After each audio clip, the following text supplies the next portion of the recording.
बिस्मिल्लाहिर्रहमानिर्रहीम। अस्सलाम वालेकुम। आज हम लोग डिस्कस करने जा रहे हैं क्वेश्चन नंबर 9 ऑफ स्प्रिंग 2026। एक अच्छा कॉम्प्रिहेंसिव सा सवाल है, एक लेंदी सवाल है हमारे पास। सबसे पहले इसकी ए रिक्वायरमेंट देखेंगे हम लोग। Perform a going concern analysis of RAL with reference to profitability, liquidity and gearing indicators. Going concern analysis perform करनी है आपने। अभी तक इस तरह के सवाल बहुत कम आए हैं, या इवन मैं ये कहूँ कि आए ही नहीं है तो ज़्यादा रेलिवेंट होगा।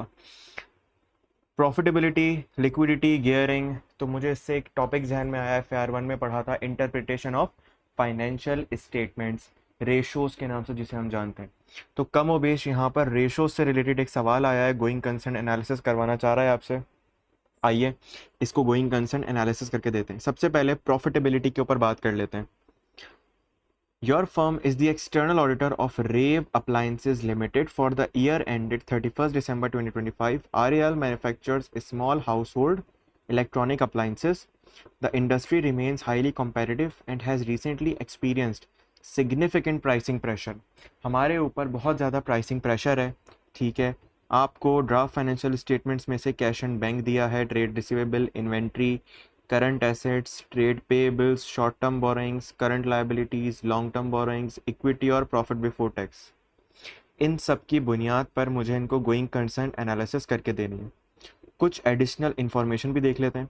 During the year RAL renegotiated payment terms with its major suppliers, extending credit periods from 90 to 240 days.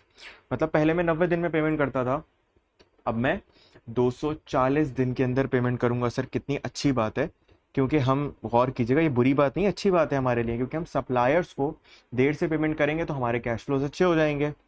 These suppliers account for approximately 75% of total purchases. मतलब मेरी परचेजेस का तकरीबन 75% हिस्सा तो इनसे ही बिलोंग करता है, तो मतलब मुझे टेंशन लेने की ज़रूरत ही नहीं है। लेकिन एक और लाइन भी है, there are no legally binding agreement supporting these extended terms. मतलब ये बातें सिर्फ हवाओं में हुई हैं। चाय के होटल पे बैठे हुए सप्लायर ने बोल दिया होगा कि यार कोई बात नहीं जानी, तुम 90 नहीं 240 दिन में पैसे दे देना। और फिर 90 क्या 80 दिन पे आकर खड़ा हो गया कि भाई पैसे, मैंने बोला तुमने ही तो कहा था। अरे मजाक कर रहा था, सीरियस ले लिया क्या? तो लिख के तो नहीं दिया था, बोला था ना जस्ट उसने। तो कोई एग्रीमेंट नहीं है, कोई लीगली बाइंडिंग नहीं है, इसका मतलब वो कभी भी आपसे पैसे मांग सकता है। आप खुश हो रहे हैं कि मैं तो 240 दिन तक आज़ाद हूँ पैसे देने से, ऐसा नहीं है। वो 90 दिन क्या, वो 10 दिन में ही मांग सकता है पैसे। इस चीज़ को सोचें ज़रा। Customer credit terms remain unchanged at 30 to 45 days. The increase in trade receivable and inventory is primarily attributable to slower customer collections and inventory accumulation. यानी हमारे ट्रेड रिसीवेबल में इंक्रीज आ रहा होगा, जैसे ये बोल रहा है कि 240 से बढ़ के 360 हो गए, इन्वेंट्री भी बढ़ रही है। तो वो कह रहा है इसमें जो इंक्रीज आ रहा है वो किस वजह से आ रहा है भाई? इन्वेंट्री में इंक्रीज आ रहा है क्योंकि इन्वेंट्री जमा हो रही है, मतलब सेल्स कम हो रही है। और कस्टमर कलेक्शंस में बहुत अच्छे से नहीं कर पा रहा, इसीलिए इसके अंदर भी इशू क्रिएट हो रहा है। ठीक हो गया सर। अब हम क्या कर सकते हैं इसके लिए?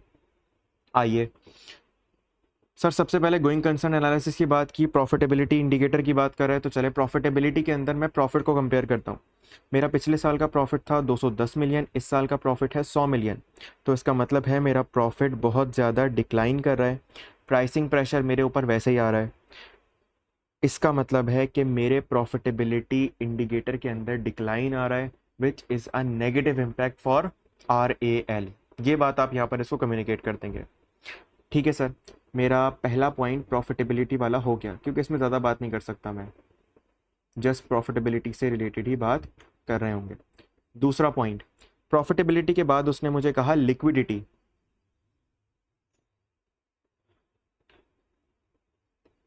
लिक्विडिटी का मसला क्या है सर? लिक्विडिटी की जहाँ पे बात आएगी तो फिर मैं अपने करंट एसेट्स और करंट लाइबिलिटीज़ का एक रेशो निकाल के देखूंगा कि मेरा करंट रेशो क्या चल रहा है।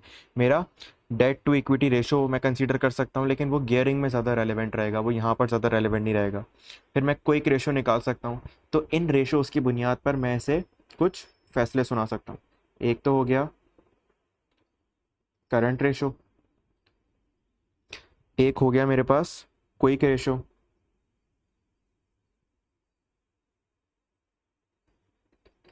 ठीक है।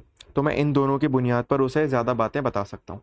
चलें, करंट रेशो में क्या मसला आ रहा है, आइए चेक कर लेते हैं। करंट रेशो मेरा पहले कितना था, 695 डिवाइड कर देंगे 530 से, तो 695 को 530 से डिवाइड करूंगा तो इट विल बी अराउंड 1.31, और 900 को डिवाइड कर देंगे 880 से, तो मेरे पास आंसर आ रहा होगा 1.02। मेरा करंट रेशो डिक्लाइन कर रहा है। करंट रेशो जितना ज़्यादा होता है ना, इसका मतलब है मेरे पास ज़्यादा से ज़्यादा करंट एसेट्स अवेलेबल हैं to tackle my current liabilities, लेकिन यहाँ उल्टा डिक्लाइन कर रहा है, तो इसका मतलब है कि मेरे एसेट्स सफिशिएंट नहीं है in order to meet my current liabilities, तो this will be a negative impact on my current, negative impact on my liquidity.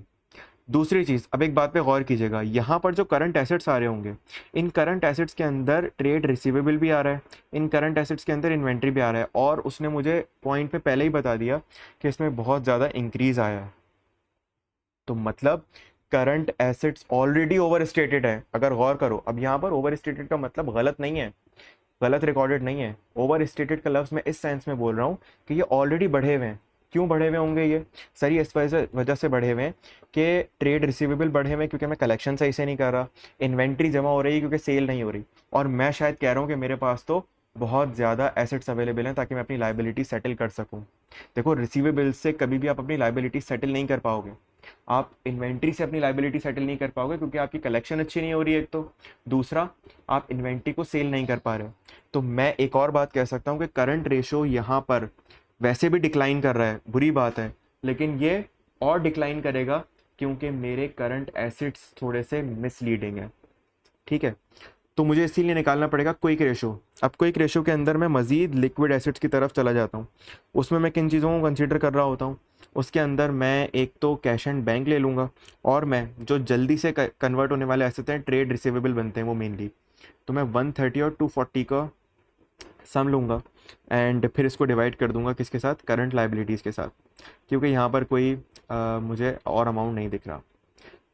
Then 530 से मैं डिवाइड करूँगा तो मेरे पास आंसर आ रहा होगा तकरीबन 0.69, और ऐसे ही 90 और 360 को डिवाइड कर दूंगा मैं 880 के साथ, तो मेरे पास आंसर आ रहा होगा तकरीबन 0.51। अगेन सर ये भी डिक्लाइन ही कर रहा है, तो मैंने तभी सारी बातें की। अगर ये इंक्रीज कर रहा होता ना तो मैं बात नहीं करता ये वाली, फिर मैं कहता मिसलीडिंग है, छोड़ दो इसे। लेकिन ये दोनों डिक्लाइन कर रहे हैं, तो आप ये दोनों वर्किंग्स करके दिखाएंगे उसे और बताएंगे कि ये वैसे भी दोनों डिक्लाइन कर रहे हैं, बहुत बुरी बात है, लेकिन ये और डिक्लाइन करते अगर आप ये रिसीवेबल और इन्वेंट्री वाले मसले को थोड़ा सा ध्यान से देख लेते। लिक्विडिटी के अंदर मैं ये सारी बातें कर दूंगा, उसके बाद आप उसे ये वाली बात कम्युनिकेट कर रहे होंगे, सर हमारे पास हमारे जो मेजर सप्लायर्स हैं उनसे हमने क्रेडिट डेज बढ़ा लिए 90 से 240, बहुत बड़ी अचीवमेंट की है, लेकिन ये जो अचीवमेंट है ये लीगली बाइंडिंग नहीं है। इसका मतलब कि वो कभी भी मुझसे पैसे मांग सकता है, वो कभी भी मुझसे पैसे मांग सकता है, आस्क एनी टाइम। और कभी भी मांगने का मसला क्या होगा सर, कभी भी पैसे मांगने से एक बहुत बड़ा मसला क्रिएट हो जाएगा, विच इज़ कि मेरे कैश आउटफ्लो पर एक अचानक से नेगेटिव इम्पैक्ट आ जाएगा जिसके लिए मैं तैयार नहीं होऊंगा। ये बहुत खतरनाक चीज़ है। एक तो मुझे पता है कि मुझे 90 दिन के बाद पैसे देने हैं, दूसरा मेरे ऊपर एक बल्ली लटकी हुई है कि कभी भी पैसे देने पड़ सकते हैं, तो ये कंपनी के लिए ज़्यादा खतरनाक चीज़ हो जाती है। सर इन चीज़ों की वजह से हमें एक बात पता चल रही है कि हमारा लिक्विडिटी फैक्टर बिल्कुल भी अच्छा नहीं है, हमारा लिक्विडिटी फैक्टर बिल्कुल भी अच्छा नहीं है। तीसरी चीज़, गियरिंग। गियरिंग कैलकुलेट कर लेते हैं। गियरिंग के लिए आप डेट टू इक्विटी रेशो का इस्तेमाल कर लेंगे। डेट टू इक्विटी रेशो मेरा पहले कितना था सर, मेरे ऊपर डेट ऑलरेडी कितना था, एक तो शॉर्ट टर्म बोरेंगे 180 की, रेड से मार्क कर लेते हैं, 180 की शॉर्ट टर्म बोरेंगे और लॉन्ग टर्म बोरेंगे 420 की, तो 180 प्लस 420, और इसको डिवाइड कर दूंगा मैं अपनी इक्विटी के साथ, तो मुझे डेट टू इक्विटी रेशो पता चल जाएगा, which will be around 180 plus 420, और इन दोनों को डिवाइड कर दूंगा 560 से, 1.07। सिमिलरली यहाँ पर 360 प्लस 620 डिवाइडेड बाय 520, इसका आंसर मेरे पास आ रहा है 1.88। मेरे पास डेट टू इक्विटी रेशो बढ़ रहा है, मतलब कि मेरा debt against my equity increase कर रहा है। मेरे पास 1.88 डेट टू इक्विटी रेशो का मतलब क्या होगा कि हर 1 रुपए की इक्विटी के बदले मेरे पास 1.88 की लाइबिलिटीज अवेलेबल हैं। तो अगर खुदा ना खास्ता मेरा बिजनेस अभी बंद होता है तो मेरे ऊपर ज्यादातर डेट चढ़ा हुआ होगा, मेरी इक्विटी नहीं है इतनी ज्यादा। और डेट का एक सबसे बड़ा नुकसान होता है कि वो आपके एसेट्स ले जा सकता है। डेट का एक बहुत बड़ा नुकसान होता है कि अगर कॉवेनेंट्स ब्रीच हो गए, रेशोज खराब होने की वजह से अगर कोई कॉवेनेंट ब्रीच हो गया, तो वो सारे के सारे जो लॉन्ग टर्म बोरोइंग है वो आपके लिए क्या बन जाएगी, शॉर्ट टर्म बोरोइंग्स में आ जाएगी, करंट एसेट के तौर पर क्लासिफाई हो जाएगी, करंट लाइबिलिटीज के तौर पर, सॉरी। तो यहाँ पर आप गियरिंग रेशियो के अंदर ये बात इसे कम्युनिकेट कर देंगे, पहले दोनों रेशोज निकाल देंगे और अब उसे आप बताएंगे कि इन दोनों रेशोज के बढ़ने की वजह, इन रेशोज के बढ़ने की वजह से हमारी कंपनी हाईली गियर्ड बन रही है। और हाईली गियर्ड के अंदर क्या मसला होता है, हाईली गियर्ड के अंदर मसला हो जाएगा कि अगर खुदा न खास्ता कोई कॉवेनेंट ब्रीच हुआ, जो कि ऊपर मुझे नजर आ रहा है, मेरा करंट रेशो डिक्लाइन कर रहा है, कोई एक रेशो डिक्लाइन कर रहा है, ये सारे मसले तो ऑलरेडी हैं। तो इसके नतीजे में मेरे पास क्या मसला होगा कि अगर कोई कॉवेनेंट ब्रीच हुआ तो मेरे सारे के सारे जितनी भी नॉन करंट लाइबिलिटीज हैं वो करंट लाइबिलिटीज के तौर पर क्लासिफाई हो रही होंगी। कंक्लूजन क्या निकला इन सारी बातों का? कंक्लूजन ये निकला कि कंपनी की जितनी भी मैंने गोइंग कंसर्न एनालिसिस की, मैंने गोइंग कंसर्न एनालिसिस की, तो मेरा कंक्लूजन ये निकला, मेरा कंक्लूजन ये निकला कि इस कंपनी की गोइंग कंसर्न एनालिसिस इनअप्रोप्रिएट तो नहीं बोल सकता मैं, क्योंकि कंडीशंस एग्जिस्ट करती हैं, लेकिन इसका मतलब हरगिज नहीं है कि ये कंपनी बंद करने वाली है, इसकी इंटेंशन अभी भी कंटिन्यू करने की है। तो क्योंकि यहाँ पर इवेंट्स और कंडीशन एग्जिस्ट करते हैं तो इसकी वजह से यहाँ पर मैं ये ज़रूर बोल सकता हूँ कि एक मटीरियल अनसर्टेनिटी मुझे ज़रूर नज़र आ रही है। अब इस सिचुएशन में क्योंकि मेरी गोइंग कंसर्न बेसिस अप्रोप्रिएट है, तो मैं कभी भी अपनी फाइनेंशियल स्टेटमेंट ऑल्टरनेट बेसिस पे नहीं बनाऊंगा। हाँ, मैं ये ज़रूर कर सकता हूँ कि मैं मटीरियल अनसर्टेनिटी का पैराग्राफ ज़रूर इंक्लूड कर दूंगा अपनी फाइनेंशियल स्टेटमेंट में एज एन अकाउंटेंट, ठीक है। लेकिन मुझे यहाँ पर ये अकाउंटिंग की बातें या ऑडिट की बातें मजीद कम्युनिकेट नहीं करनी, बिकॉज उसने मुझसे जस्ट गोइंग कंसर्न एनालिसिस का बोला था, मुझे रिपोर्टिंग इम्प्लीकेशन नहीं बोला, मुझे ऑडिट प्रोसीजर्स का नहीं बोला। मैं उसको जस्ट इतनी बातें कम्युनिकेट कर दूंगा।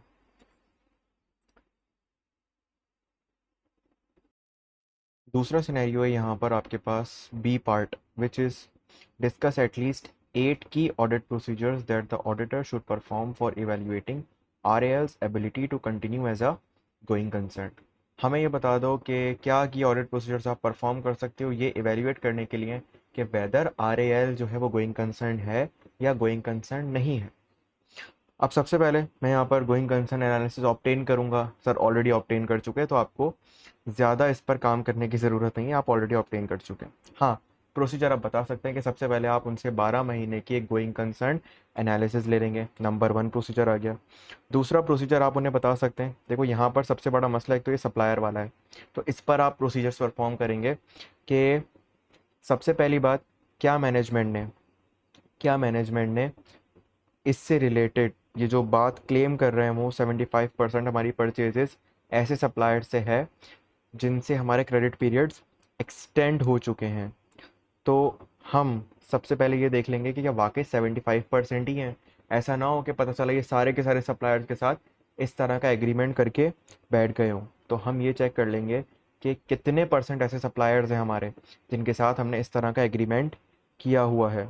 फिर इसके बाद हम ये देख लेंगे कि पोस्ट ईयर एंड हमने इन्हें कब कब पेमेंट्स की, लाइक 30 डेज़ में कर रहे हैं, 40 डेज़ में कर रहे हैं, या शायद 240 डेज़ में ही कर रहे हो। लीगली बाइंड नहीं है लेकिन फिर भी प्रैक्टिस ये बनी हुई है कि हम 240 डेज़ में ही पेमेंट कर रहे हैं।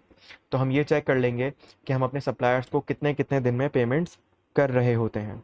इसके बाद मैं ये देख सकता हूँ फर्दर कि मैनेजमेंट ने ये जो जितनी भी अजम्पशंस लिए हैं, जाहिर है 12 मंथ गोइंग कंसर्न एनालिसिस बनाने के लिए मैनेजमेंट डिफरेंट अजम्पशंस का इस्तेमाल करती है।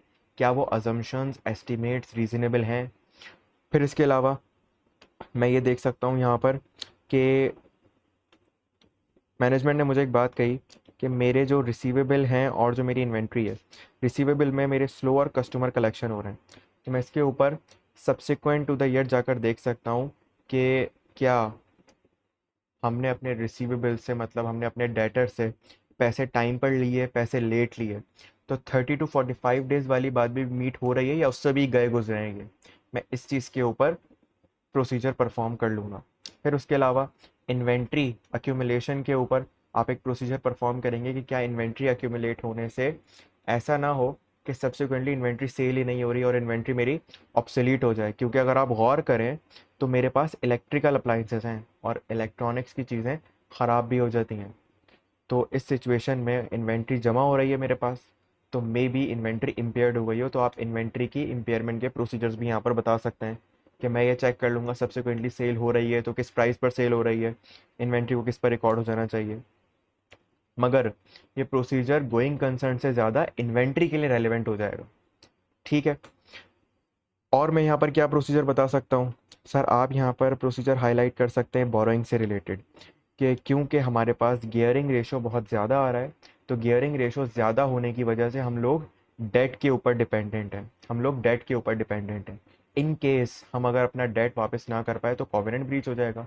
आप क्या ऑडिट प्रोसीजर परफॉर्म करेंगे यहाँ पर, आप मैनेजमेंट से ऑब्टेन कर लेंगे लोन एग्रीमेंट्स के उसके अंदर क्या क्या कॉवेनेंट्स आ रहे हैं। आप ये चेक कर लेंगे कि क्या मैनेजमेंट ने सारे के सारे कॉवेनेंट्स के साथ कंप्लाई किया हुआ है या कोई नॉन कंप्लायंस है। अगर कोई नॉन कंप्लायंस होगी तो जाहिर है हमें उस लॉन्ग टर्म लोन को शॉर्ट टर्म के अंदर क्लासिफाई करना पड़ेगा। फिर आप मैनेजमेंट से कोई ऑल्टरनेट सोर्स पता कर लें कि इन केस अगर आपकी गियरिंग रेशो ज़्यादा होने की वजह से किसी ने आपसे पैसे वापस मांग लिए, तो क्या शॉर्ट टर्म फाइनेंसिंग में आपके पास, क्योंकि आपकी शॉर्ट टर्म फाइनेंसिंग भी अल्टीमेटली अच्छी खासी है और बढ़ी रही है, तो हम ये देख लेंगे कि क्या हमारे पास शॉर्ट टर्म फाइनेंसिंग मीट करने के लिए शॉर्ट टर्म बोरिंग्स जो आपने की हुई हैं वो आपको वापस करनी पड़ेंगी कुछ टाइम में, विद इन अ ईयर। तो क्या मेरे पास कोई अरेंजमेंट्स हैं कि मैं ये 360 मिलियन के शॉर्ट टर्म फाइनेंसिंग वापस कर सकूं। मैं मैनेजमेंट से इसका जवाब मांग लूँगा। किस तरीके से, आप मैनेजमेंट से other sources of finance obtain कर लेंगे to meet the short term borrowings repayment. फिर उसके अलावा मैं ये चीज़ चेक कर सकता हूँ कि मैनेजमेंट से मैं रिटन रिप्रेजेंटेशन ले लूँगा। रिटन रिप्रेजेंटेशन किस बात की, रिटन रिप्रेजेंटेशन की क्या मैनेजमेंट के पास कोई प्लान वगैरह मौजूद है अपने इस लिक्विडिटी, प्रॉफिटेबिलिटी और गियरिंग रिस्क को मिटिगेट करने के लिए। फिर मैं minutes of the meeting of board of directors देख लूँगा कि डायरेक्टर्स इस बारे में क्या बात कर रहे हैं। मैं minutes of the meeting obtain करूँगा और उसमें चेक कर लूँगा कि डायरेक्टर्स की इस मैटर के ऊपर क्या राय है, उन्होंने क्या कोई प्लान किया है आगे या कोई प्लान नहीं किया। फिर इसके अलावा मैं फाइनेंशियल स्टेटमेंट्स के अंदर गोइंग कंसर्न से रिलेटेड डिस्क्लोजर चेक कर लूँगा कि क्या मटेरियल अनसर्टेनिटी एग्जिस्ट करती है, क्योंकि मुझे नज़र आ रहा है, तो क्या मैनेजमेंट ने मटेरियल अनसर्टेनिटी से रिलेटेड डिस्क्लोजर इंक्लूड किया है या डिस्क्लोजर इंक्लूड नहीं किया। तो 8 नंबर के लिए 9-10 प्रोसीजर अगर आप यहाँ पर एक अच्छे से ड्राफ्ट कर देते हैं तो दिस विल बी सफिशेंट, आपका एक अच्छा कॉम्प्रिहेंसिव सा सवाल कंक्लूड हो जाएगा। अपना ख्याल रखिएगा आप सब लोग, खुदा हाफिज़।